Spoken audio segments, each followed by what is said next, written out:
Hi Karen, this video is for you.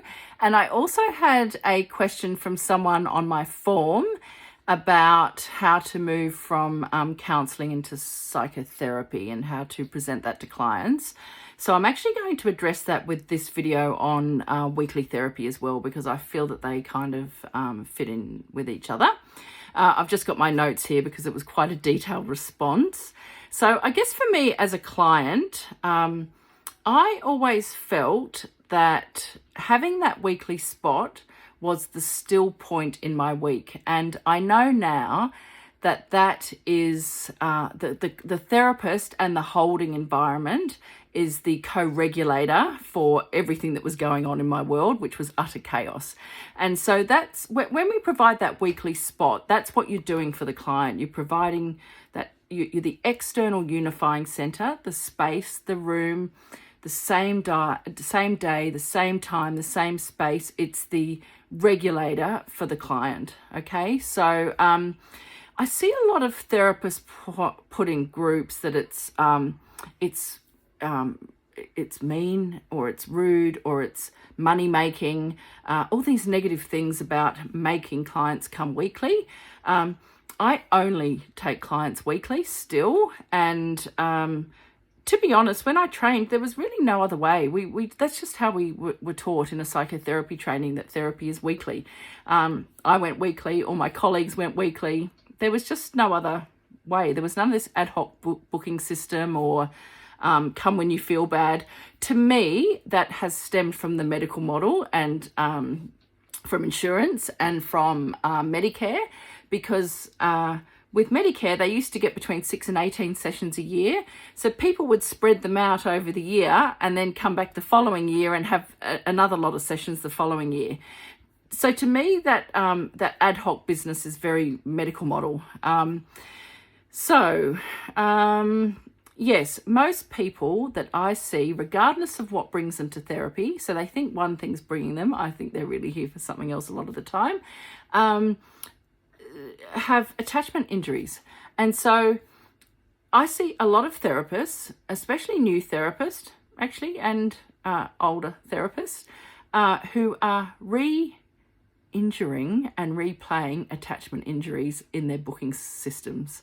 So when you say to me, and we've had this conversation, Karen, so I hope I can share that. We had a phone conversation about it. And this isn't your story, I'm just saying this along those lines. So when you say to me, okay, would you like to come back next week? I actually start to feel my anxiety rising. Have you got a place for me, or don't you want to see me? Are you sure you have a place for me? Oh, maybe my problems are too big. Maybe she doesn't want to see me. Maybe you're going to sack me too, like that other therapist who couldn't work with me. It just makes me feel anxious. And I had a couples therapist once who only had this 6-week booking system. I always felt like I was having to hustle for my spot. Now, I don't know about you, but most clients feel anxious at some level. So having the regular spot, you are not doing them a disservice by telling them to come weekly. You are actually being the adult or the parental figure, and I don't want to, infantilize clients. That's not what I'm doing. But the client comes, there's an adult in the room, and there's also the child and the wounded younger parts in the room. So the child, the teenager, the young adult. So you're not just sitting there with one person, you're sitting there with the adult and all the younger parts. So in the circle of security, what we do is we the child goes out on the circle from the hands in the safe haven. The child goes out on the circle and then comes back in for a top up. Would fill my cup. So sorry, my glasses keep falling down. So that's like the therapy session. Here's the safe hand, secure base, and then the client goes out in the week and then they come back in for their top up. If that's 2 weeks, 3 weeks, 4 weeks, whenever you feel bad, it's like the strange situation when the mother and the stranger come and go out of the room. It's like, who is this person? I have to get to know them all over again if it's like a month away. There's no secure base safe haven there. You have to build that trust again every single time. When it's more consistent, it's more trusting. So I look at it like a parental figure, and part on the circle of security, as you come around to that bottom area, it's always be stronger, wiser, kinder, follow the child's need, and take charge. The setting up of the frame is a take charge moment where the parent sets the frame. Yeah, the therapist sets the frame. So you're doing the same thing. And when I say parent, I'm not infantilizing the client. I am speaking about the adult in the room taking charge for that younger wounded part who, I don't know about your clients, but a lot of mine are living utter chaos in the world. And so the therapist needs to take charge in that moment. So you're not doing them a disservice. You are doing them a service by saying weekly only. And I would just say, not for 3 weeks, not for 4 weeks, not for 5 weeks, not for 6 weeks.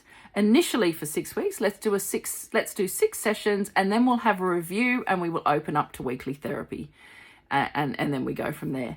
I wouldn't book out then sessions, because again, it's like, oh, am I going to need another 4? Like, I don't know. I just feel it feels unstable to me. I like to hear, this is your spot. It will be yours until you decide to end, and that will be your decision. But let's work with that together. Okay? Okay, so I've never reminded a client for their appointment. What for? Who needs to? It's the same time, same place every week. You do not need to be sending text messages to clients when they know that is their spot. Okay, not just a reminder that your appointment's tomorrow. Well, your appointment's 10:10 on a Monday every week until you end. If the client doesn't turn up or there's an issue, then you work with that within the therapeutic relationship. And it's not just about charging a late fee or a cancellation fee or any of that kind of stuff. It's about thinking therapeutically about what's going on. Yeah, it's not just about recouping the money for the session. In terms of if you are already working in a more ad hoc manner or a more counselling style where it's short-term work and you want to move into that weekly, ongoing, long-term work, what I did I think it was about 8 years ago, I put my fees up and I changed my weekly sessions to 50 minutes instead of 1 hour. I didn't do it both at the same time. I did that year I didn't put my fees up because I was taking 10 minutes away from them. I said from next year, so I gave them about 3 months notice, I think. From next year, all sessions will be 50 minutes in line with the work that I'm doing with the agency that I was working with. I'm aware that is might be bring up some big feelings for you. And so in your case, Karen, where you're wanting them to come weekly, as of next year, I've realized that as I grow as a practitioner, that I am going to be working to a different model. I feel that this is going to be in service of you, and this is how it's going to work. And so from next year, I'm going to be seeing you weekly, and I'm going to be seeing clients weekly, and Mondays and Tuesdays are my weekly spots. So everyone who comes on those days, it will need to be weekly. Or if you want to be a little bit more flexible, you could have, and Wednesday afternoons are my ad hoc spots, but that's the only day I'm taking ad hoc clients.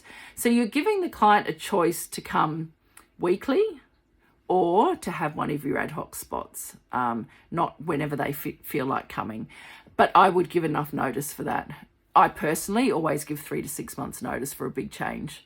So if I was even putting my fees up, I would be putting them up. I would be telling them in July for a January fee raise. So what else?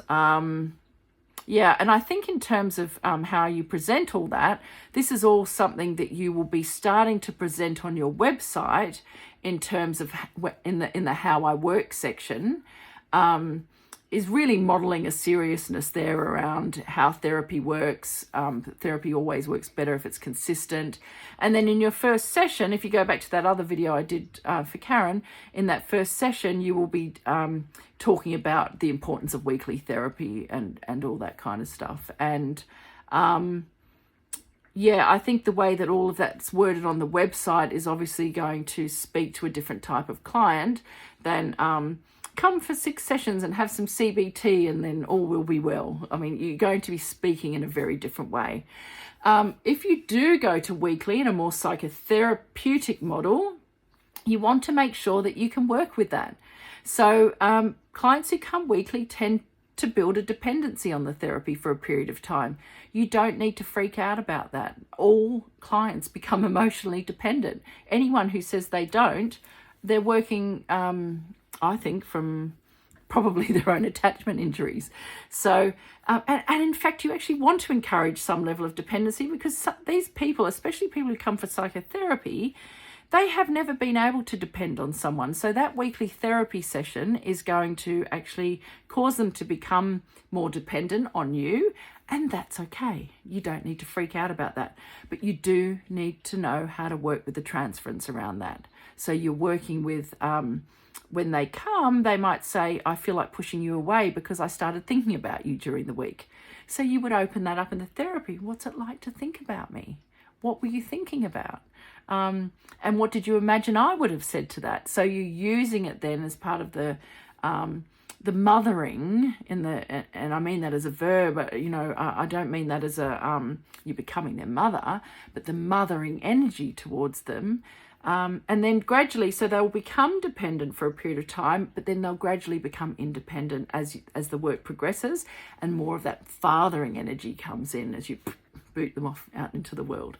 I don't mean boot them off, you know what I mean. You give them that little push. Like, again, the circle of security, you're giving that child that little push to go out and stand up or even go to bed at night. So, right, let me just think about what else I had to say there. Okay, there's 2 episodes to listen to on my podcast, What is Psychotherapy with Joe Frasca, and Psychotherapy 101 with Emma Cameron. We talk about all of these things in both of those episodes, so they might be useful. So I can't think of anything else. I think that's it. And go back and watch The Strange Situation with, that early attachment modelling. Just notice how the baby and the mother and the stranger interact with each other. That's all happening in the therapy, in those playing out in the scheduling and the sessions. Okay, I hope that's useful. All right, bye.